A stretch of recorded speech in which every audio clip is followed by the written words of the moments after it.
So thanks for joining us. This session is Make Together, co-designing making experiences with teachers with Federica Saleri. And I'm sorry if I mispronounced that. It's fine. Thanks. Thanks a lot. And now I'm gonna share my screen. Hope everyone is going to see. Okay, I think it's working. Please say something if it's not, but okay, let me move. Okay, my presenter. Okay, so hi everyone, and really thanks for joining this short session. Let me present myself really briefly. I'm Federica Selleri, and I'm a designer and a maker from Italy.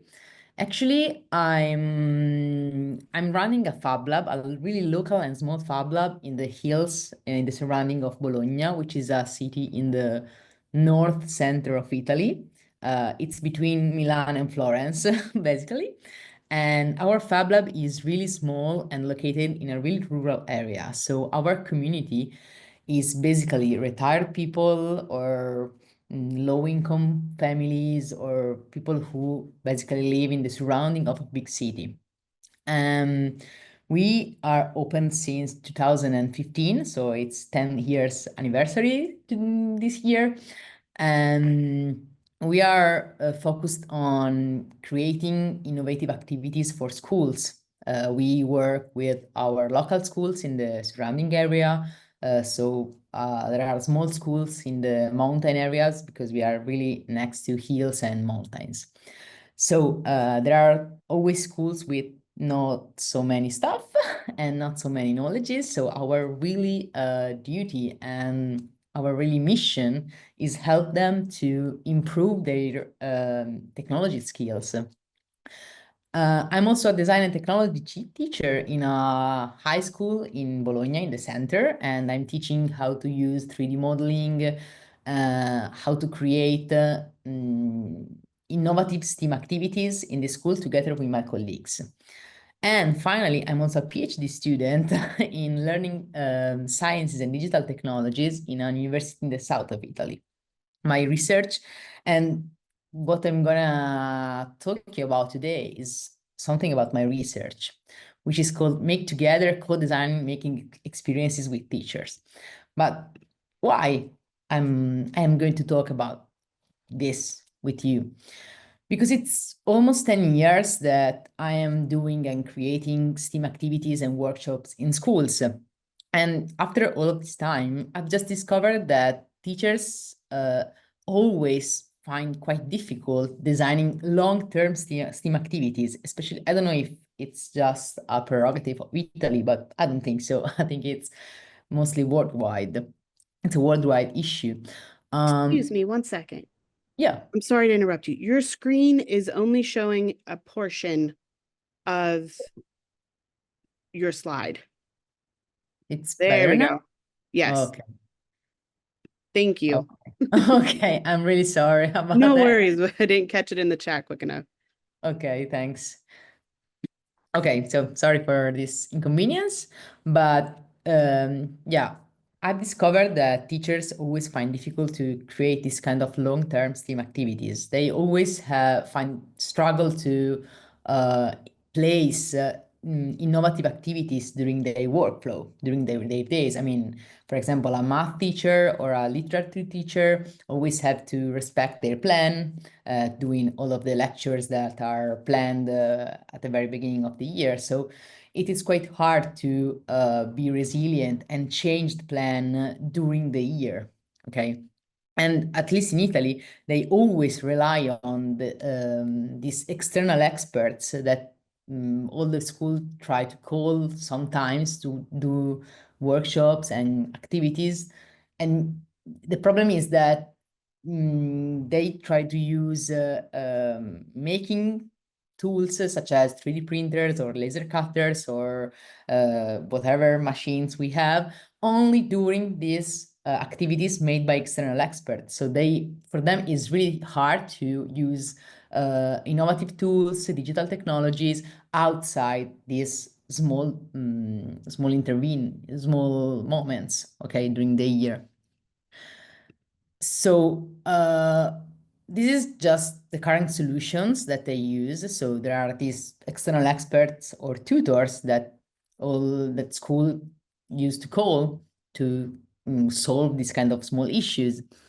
And another solution is that they looking through the internet for some solution, examples of activities and so on that are really easy. And sometimes it could be quite hard for them to know how to place those activities inside their workflow during the year. And yeah, and also, as I said before, normally they should stick to the original plan they designed at the very beginning of the year. So maybe in September, they decide all of the activities and the subdivision of the period of the month, and they know perfectly what kind of topic or issues they will do for each month. So it's hard for them to change the plans, okay? And my question was, what strategies can we create to involve teachers in the active design of these team activities? So why they are not capable of inventing and creating STEAM activities during the year, but just this kind of one-time activities, or just once a month or once a year or so on? Why it cannot be a long-term design? So can we say it is a design issue or a design problem? I say yes. And I have a designer background because I've studied design in university. So that's my background. I'm not a teacher, but I've becoming a teacher during the time, but I've studied as a designer. So I always try to look at problems with a design focus and also with a maker focus, because I'm also a maker from more than 10 years, because I always like to create my own things, build my own stuff. So I always try to put this kind of souls together. So as a designer, a teacher, and a researcher, I always had to deal with design issues. But this is not a thing that I can solve only by myself, okay? Because as it is involving educational issues, education is always a matter of a community, okay? Because we learn because we are in a community. We do not learn by ourselves, just only in our room. Okay, maybe we will learn something in our room, but a great part of the learning process is what we do with our mates. Okay, so can we say that it could be an issue that we should solve together? I've decided to do so, and my question after this was if it's possible to merge together design and making to create learning experiences. So how can we learn from maker spaces, activities, and best practices, and try to put them in the educational process, especially in the design of educational activities in a school? So, okay, it's a formal context, but I think that we can learn from all of the practices we do in the Fab Lab and in a makerspace to create innovative activities. So my idea was co-design a framework for STEAM activities with a group of teachers. So I've gathered a small group of teachers that I've already known, of primary and secondary teachers, and we are trying to establish this kind of design resilient framework to design for STEAM activities. It is supposed to be a tool that should help teachers and also educators in both formal and informal context to design innovative activities with digital and analog technologies. Okay, so we can talk about 3D printing, but also tinkering, but also communication, but also artificial intelligence, and so on. The real issue is how can teachers be able to merge together all of these technologies, because they don't have so much time to investigate on them. They are covered by work to do in class. They should prepare homework and lectures and so on. So I've decided to do this research to help teachers, because I think that teachers are also designers. Okay, I'm a designer, but I think that also the work that teachers do is they could be a designer and makers as well. Because if you think about it, they always have the same content: math, literature, geography, history, physics, and so on. But they always need to create new ways of explaining that, of showing that, of help kids learning them. And it's really creative if you think about it, because kids are always different. Classes are always different, one year from another, because kids grow up.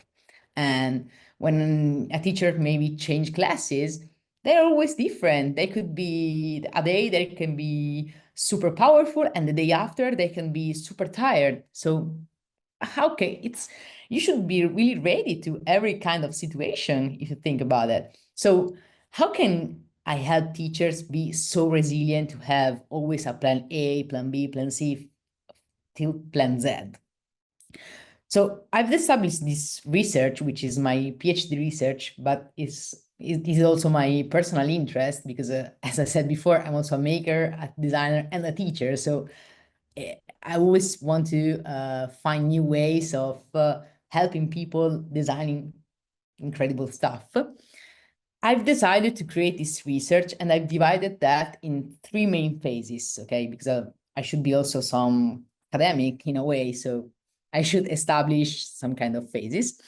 So the first one is basically a data gathering. So I create this kind of questionnaire about how teachers use their designing skills for designing STEAM activities in schools. And I wanted also to know how much they knew about STEAM. So what's STEAM for them? I always use the acronym STEAM with A because I think that art should be intended as important as the other disciplines. Not only the scientific ones, but also the humanistic and cultural ones are still important.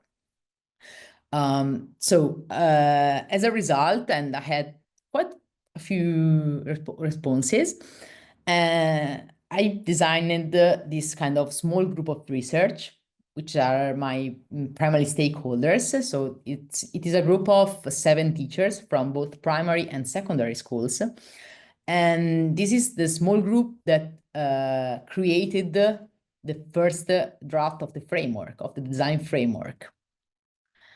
And we have started last January, so 1 year ago, meeting together twice a month to design this framework.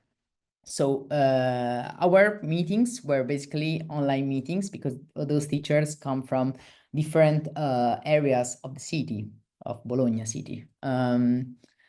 And we gathered together for those meetings and we discussed about some topics. So, for example, we should decide together what was our definition of objectives in education and the definition of competencies / skills in education. So what they mean by relational skills or mathematical skills and so on. And we discussed about tools. So what are the parameters that a tool should have to be used in different contexts? So a tool should be open source or should be accessible, it should be free, or it should be without words, so just with icons. We discussed about how can we parameter those tools, okay? So how can we decide what tool is the best for each activity? Okay, and it's really hard to do this kind of discussion because each teacher had a different idea. So it was super interesting also for them to gather together and discuss among them about these topics. So from this model, and this is the first phase, the second phase, because the aim is having this kind of framework that I will show you really in a few minutes. And after that, the idea is to spread this framework within their context. So each of those teachers comes from a school. So they will involve other teachers from their school to try this framework for designing activities. So right now, this is the framework. We use the digital whiteboard, which is called Mural. I think a lot of you will know what Mural is. And it is right now, it has the image of a flow. So it's like a cascading sheet. But it is just the really first draft, because I know that learning process is circular, should be resilient, and so on. But right now, we should test this framework if it works. So it's really a making a making issue, because we have designed this tool, and we should try if it works. So we are still open on every kind of happenings or situation, because it is start from it is in Italian, unfortunately. So because my research is in Italian, but I can explain.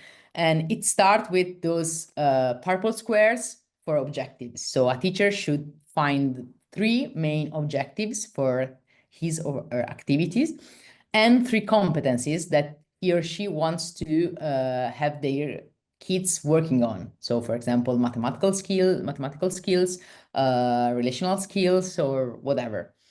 And it will start from all of the phases of an activity. So there should be the preparation phase, which are the blue post-it, where the teacher should organize all the materials he or she will need, design the evaluation process, design the timeline and how the kids will work, if in small groups, in bigger groups, individually, in a collective way, and so on. So since it's a cascading, it is thought as each phase comes after another. But right now we are testing this thing, because the 3rd phase is, of course, this kind of testing. So in this moment, those 7 teachers has designed activities using this framework. So for example, one of them has designed a long-term activities about the cycle of the water. So from the mountains to the hydroelectric central to the city. And yeah, the most important thing is that these tools is designed for long-term activities. So for activities that last at least 3 months. So they can last from 1 year to 6 months to 3 months. But it is important because they can see all of the plan of the activities. So they can arrange their workflow of the whole year according to these activities. Okay, so if they want to put a STEAM activities based on how can we design the architecture of a museum, for example, which is also could be also STEAM activities, because you can place 3D printing, 3D modeling, some tinkering, some maybe if it's a museum of music, you can add some music creation and so on. And the most important thing, yeah, is that they should try to think how they can place those activities throughout the year. Another interesting thing is that, I involved those 7 teachers, and they have involved other colleagues in designing those activities. So Federica, right now, you have about 5 minutes left. Okay, thanks. It's the end. It's the last slide. Perfect time. So currently we are testing that. And in June, we will gather together again, and we will find out if this framework has been useful or not, what should we change, what should we implement, if it should be completely useless or it's really helpful. I mean, I don't know.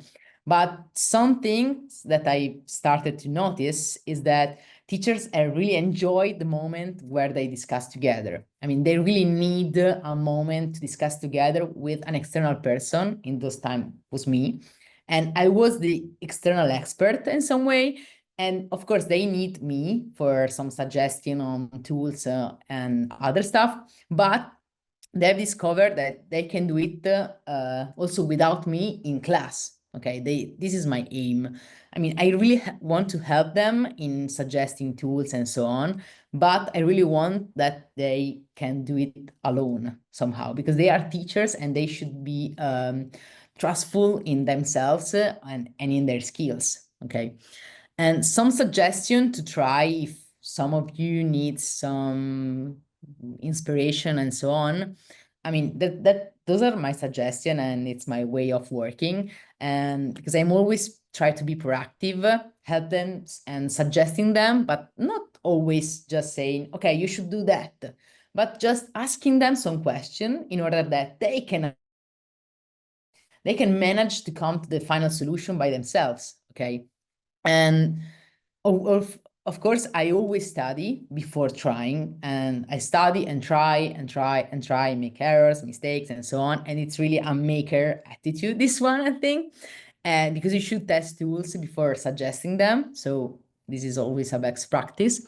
And I always say, no, don't be scared of exploring new tools, because nothing bites, or maybe something can happen, but nothing happens. I mean, we can try, and it's really funny when you can find something new by just merging together two technologies that you haven't ever imagined of.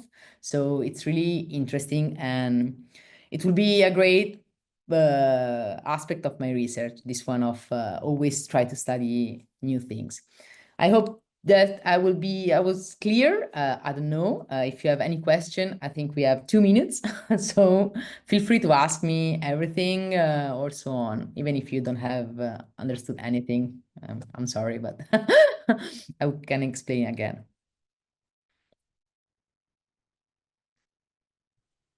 So we do have a question.